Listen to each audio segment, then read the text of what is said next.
The Dalai Lama says, when you talk, you're only repeating what you already know. Listening lets you learn what you don't know. The truth is, you don't have all those answers or all the knowledge that exists in the world. Your team members may give you insights or present challenges or make comments that you would never have considered unless you listened intently to what they had to say. Listening keeps you humble and helps you grow. It builds connection, those social bonds that bind us as humans. Listening is the greatest gift you can give another. At work, it's the number one way to coach for peak performance. Ask questions to extend listening further. Ask for clarity or to build ideas, and then listen to what they have to say. The way you ask questions is with curiosity. Open-ended questions work best. Use what instead of why. Why puts people on the defensive immediately, so I recommend using what instead. Here's an example. I was working in HR mediating a conflict between a manager and her employee. The manager felt the employee was not committed and insisted she be in the office every day. The employee felt slighted, as if she wasn't doing her job well enough so that she needed more oversight by being in the office every day. I sat the two of them together in the same room and started asking curious, open-ended what questions. To the manager, what was your expectation regarding the tasks and the timing of the work? To the employee, I asked about the nature of the work and what she saw as the deadlines. It turns out it was a miscommunication between the two of them, and it was resolved by asking open-ended questions with curiosity and listening to what they had to say. We all have strengths and weaknesses. As an HR professional, I have seen people spend way too much time trying to improve weaknesses as opposed to accentuating strengths. Challenge for peak performance by having your team members focus on their strengths. Here's an example.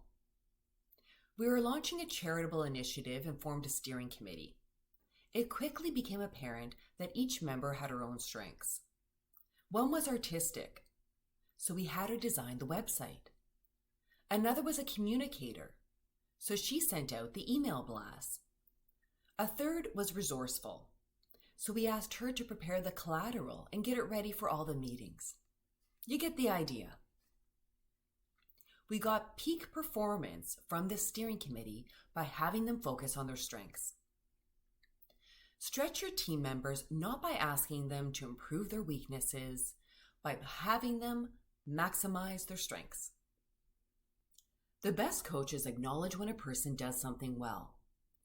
When you focus on the achievement instead of the person, individual contribution gets lost. So the order of operations is important. Start with the acknowledgement, then the achievement. The result is that you lift up the person and you make them eager to try new things, to stretch themselves a little bit further next time.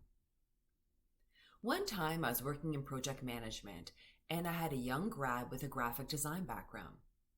I asked her to look at my presentations with fresh eyes.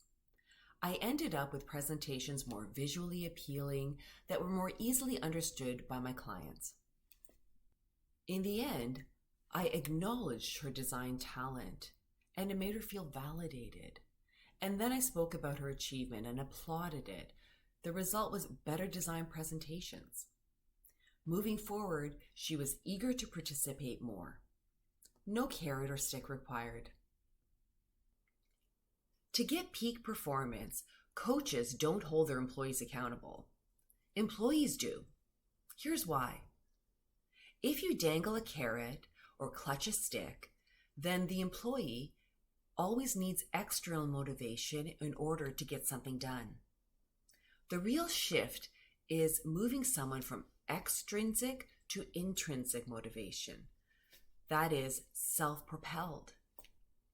Over time, intrinsic motivation is a much healthier view of accountability because the employee owns his or her success. Your role as a coach becomes asking them how they want to be held accountable. For instance, let's say you've assigned a project to Peter. Ask Peter how he wants to provide you with updates.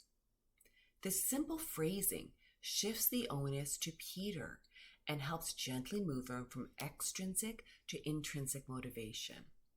Then you as a coach assume your proper role as a partner, not a parent.